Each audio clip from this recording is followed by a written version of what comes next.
We're back, another episode of MPTV. I'm your host, Matt Plapp. I sound like a game show person there.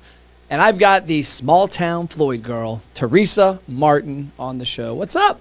Hey, it's a beautiful day in Kentucky. It is a beautiful day in Kentucky. So first, tell us who you are, where you're from, and some of those details. All right. Well, I am Teresa Martin from Floyd, Virginia, which is a very, very, very small little town. So it's small. Yes. Okay. Like 497 people small. Oh my gosh. Yeah, there's only there. If you look at the county it probably has about 10 to 15,000 people, but the town itself is very, very small. So when you say small town Floyd girl, you're not lying. No. I don't know that I know of any place 497 people. It's tiny, but if you Google it, if you Google Floyd, Virginia, we come up all over the place because we're this tiny little tourist town. Where is it located in Virginia? It's in the southwestern Appalachian Mountains. Okay. By the way, I love your gear. I mean, I don't know. You have great, amazing taste in clothing. So, Well, somebody really special gave it to me. You know? He's a really, really smart guy. so tell us about your background, who you are, all that good stuff. Oh, wow. Well, I've lived in Floyd all my life. That's why I came up with Small Town Floyd Girl. I'm a native there, and I grew up, and I've always loved the town. And as I grew up, I got into graphic design, so I kind of have a graphic design background, fell into web design. I kind of stumbled into the whole Small Town Floyd Girl as an accident. Yeah. My grandmother had passed away, and we were trying to sell her house, and it was right there in town. And my mom and her brothers, they wanted to sell it as commercial real estate versus residential. Okay. And so I had the idea. I was like, Mom, why don't we see why businesses move here? You know, so we know that there's a lot of tourist traffic that come through. The Floyd Country Store is world renowned for Appalachian bluegrass music and flat-footing and that type of thing. Oh, wow. And I said, let me go around town and just talk to businesses and find out why they started a business here. And as I went around town, as I said, I'd lived there all my life. And I found businesses I didn't know about. And I'm like, people need to know about these businesses. I mean, there was a art teacher that was doing a wine and design kind of class upstairs in a building, again, I'd never been in, and I'd lived there all my life. There's only 500 people in town. You Yeah. probably should know them. Right. So as I talked to business owners, they were all telling me this kind of the same thing. They would come to Floyd, they visited, they fell in love with it, so they decided to move there and start a business. And that goes to show you, I always talk about the fact that businesses think that everybody knows them. Attention is where it's at. Money follows attention, as Grant Cardone always says. And you got a town of 500 people, and there's businesses that you never knew existed, which there can't be many businesses in a town of 500 people, 40, 50, 60 businesses. You didn't know they existed. Yep. I did not know that they existed. And the funny thing about it was that one of my friends was taking that art class, and I'm like, I couldn't believe she hadn't told me about this. Where are you at? Now, I remember with our boat dealership, we were just down the street here on where Kona Ice is now. Have you ever seen Kona Ice trucks? Mm-hmm. They're actually their headquarters is actually in our old boat dealership. We had a 7-acre store, anywhere from 500 to 600 units on the lot at any time. You could see it from Kentucky 18, which is a busy road, the road we went really fast down the other day in the car. Wasn't me. And I'll never forget every week, because we were spending $300,000 a year on advertising. Now, this is before social media. We were on radio, we were on TV, we did a lot of email marketing. We were amazing on accident at SEO. And people would come in every day like, oh, I didn't know you guys were here. I'm like, where are you from? Oh, I live across the street. And I'm like, the hell did you think this was? But out of sight, out of mind. They just, whatever reason, never looked left. And the one that sticks out a lot, we had a boat called a G3 HP 200. It was a 20-foot aluminum fishing boat, bass boat. It was way ahead of its time. Because back then, if you bought a 20-foot bass boat, you bought fiberglass. Well, G3, and that was always the 16, 17-footers for aluminum. Well, they came out with a big 20-foot fast one. We had one on our lot for like a year and a half. Couldn't sell it. Couldn't give it away. Sure enough, here comes this guy pulling in to get service. And I'm like, got a G3 HP 200. Where'd you get this at? E-Town, which is about 2 hours from here. Where do you live? Oak Brook, which is the next neighborhood. I'm like, so you searched? Yeah, I went on the internet, looked up G3, found this unit, drove a couple hours, got it. I'm like, we've had one sitting here forever. I'm like, in my mind, like, you make assumptions. Everybody knows you. Mm-hmm. He had no clue we existed, and he was looking for the exact boat we had on our lot. So I'm like, man, we failed. Yep. And it's amazing that, people, I guess, don't always know what you do, too, because as I said, with a small town, you run into the same faces a lot. But not always do you know exactly what they do. Yep. I mean, it comes to restaurants. I've been to restaurants before that have amazing pizza that I wouldn't have imagined had amazing pizza. Or I was at one recently that their desserts, I was like, this should be a dessert restaurant, but they don't talk about them. So what have been some of the things you've seen as you went around small town Floyd? Because you do websites for businesses, you do content creation, you help people tell their story. Mm-hmm. What are some things that have stuck out to you that is kind of a missing opportunity for businesses? A lot of them just don't have a way of gathering data. Yeah. And like you talk about that and you preach about that a lot. Yep. And a lot of them don't have a way of gathering data. They have some, like through the POS system and that type of thing, but they're not doing specific marketing to talk specifically to their customers. Yeah. I know several businesses that don't even have a website. They use Facebook. In as their 2022? website. Yes. So what happens if Facebook kicks them off tomorrow? Well, they got nothing. That's kind of like last fall when Facebook went down. Yeah. And that's kind of what I try to reiterate to these businesses. It's like you need a way in which to talk to your customers versus just relying on Facebook.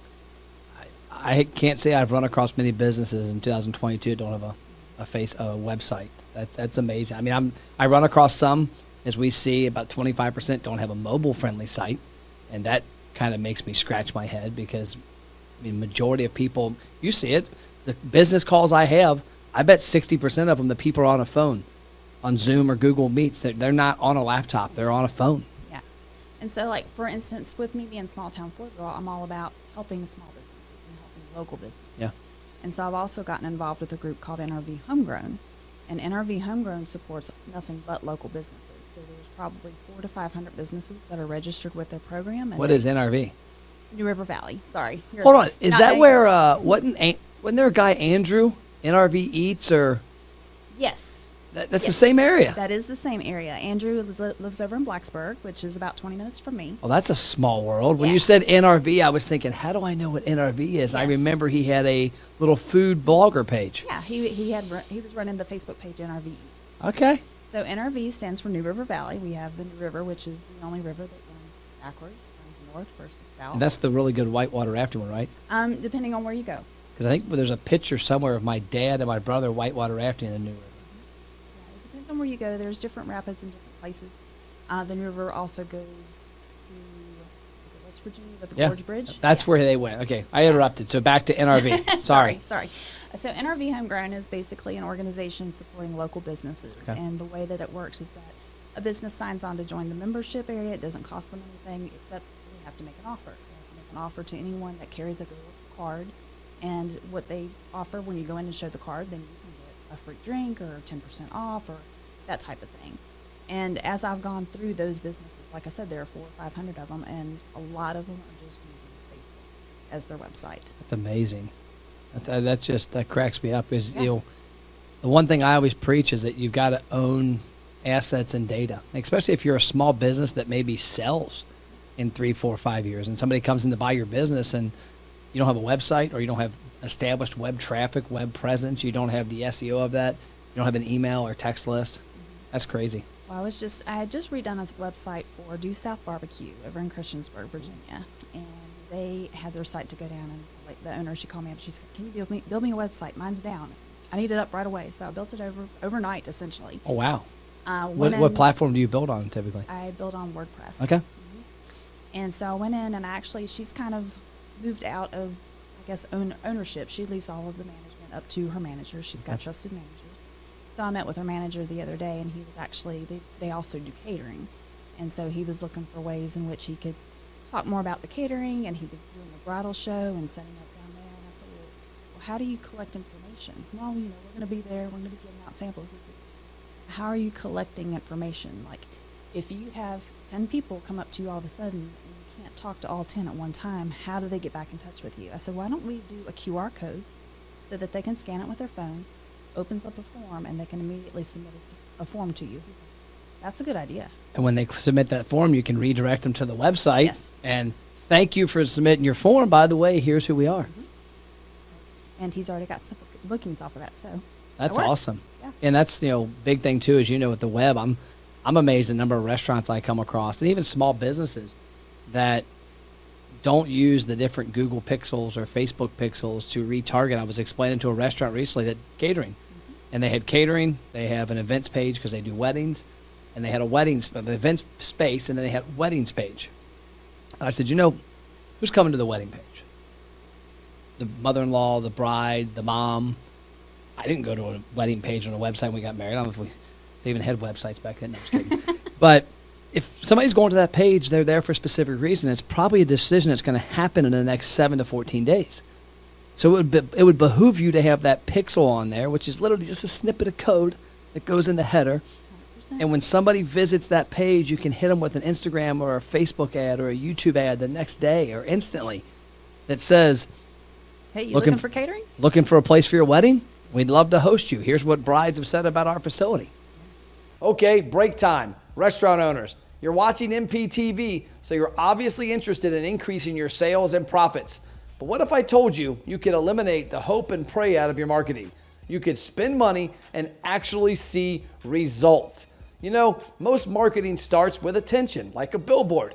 The problem is that attention leads nowhere. That's why we created the ROI Engine Restaurant Program. We take attention and gain huge engagement, whether it's in-store or online. We help you build a database with deep customer information that's comprised of email, cell phone, and birthday. And then we drive them into the restaurant with trackable results. Yes, results you can actually see. If you're interested and want to have a conversation, check out restaurantmarketingthatworks.com. Worst case scenario, you get a lot of great ideas. Now back to the show. 100%. And it's sad, you know, that's one of the things we've talked about with NRV Homegrown is trying to educate the small business owners. I think what happens when they're small, and especially if they're really, really small, is that they just don't feel like they have the time and the energy for it. And so, you know, they're wearing the many hats of trying to manage, trying to order food, trying to keep their staffing up, which we all know that it's hard to keep places staffed right now. So I think that's something that they just haven't had a chance to do. But I think there's a lot of education to that, and it's like when I start talking to people about the Pixel and being able to do that, they're like, oh, wow, that sounds like that'd be brilliant to do. Yeah, let's get it implemented. You know the next thing that drives me crazy? It has to do with websites. Is when somebody has a website, and it's good, and then they have an @AOL email. I didn't know AOL was around still, but I had somebody the other day with an AOL. I get, you know, @Gmail. Like, why are you marketing for Google? It's not hard. Matt at mattplapp.com is my email. Has been for a long time. I want to say probably going back to 05, 06, 07 is when neighborhood I think is when I originally got it. But it's a Google account. So it's not like I have some server. Like somebody's like, oh, you have a server? I'm like, no, I have a Google business account. And my URL that Google's email account goes to is Matt at Matt Plapp. And I have a lot of people that when I give them my email address, when I'm at restaurants or wherever that ask me, or businesses, oh, that's your name? That's pretty cool. What do you do? And then it starts a conversation. Well, if you're, you know, what was the barbecue place? Due South Barbecue. Due South Barbecue. It shouldn't be like Due South Barbecue at yahoo.com. It should be catering at Due South Barbecue, Joe at Due South Barbecue. And then all of a sudden. They do that. And they do that good, because I'm sure you did now.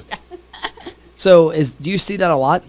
I do. I do see that a lot as far as people just, they'll use their business name at Gmail or, you know, or at Yahoo. Some of them do that at Yahoo. What would you recommend? So you've got an owner. You've got Matt's Barbecue, and I've had Matt's Barbecue at yahoo.com for 5 years, and I'm just kind of hesitant to, for whatever reason, to go to Matt at Matt's Barbecue. What are some solutions there that I can still get my traffic from my email but have that new one? Well, I mean, if you've got it at your restaurant, you know, or at your business, you know, as you say, like at mattplapp.com, obviously that's branding. That's branding for you. And you could forward the old email. Yeah. I mean, that could all forward into that email address so that you're not missing anything. Yeah. And for those that don't, you know, if someone's still using your old email, again, it's forwarding. It's forwarding, yeah. I was hoping you were going to say that, because that's one thing somebody the other day was like, I didn't know you could do that. Like, I said it makes sense. But they had really not thought. They said, man, I've been married to this email and my current cell phone number for years. That's how I'm known. Restaurant owners, did you know Matt has free online marketing courses that teach you how to successfully market your restaurant? Email support@mattplapp.com to get access to the courses and a free social media content calendar. Let's see, and again, that's that education part that I think a lot of people need to learn. And that's one of the things, as I said, with NRV Homegrown, we're thinking we're going to see if we can, you know, create some seminars or webinars or something like that, just so, you know, we can educate business owners. And that way, maybe it's something on demand or something like that, just so that, you know, in their downtime at night, you know, oh, well, I want to learn some more about marketing. Well, these people are trying to help me. Let's go see what they say. Well, I love it. That's what I'm into. Well, I appreciate your time today. Thank you. Thank you for inviting me. I've enjoyed Kentucky this week. Hey, can't beat Kentucky. That's another episode of MPTV in the books. Couple things to keep in mind. Get a damn website. It's 2022. There's no reason to have your asset like your branding online controlled by Facebook. Control your email. There's no reason to market Yahoo or Gmail or AOL or whatever you've got out there. Market you and your brand. That's all I got. Money follows attention. Are you getting the attention you deserve? I'll see you next episode.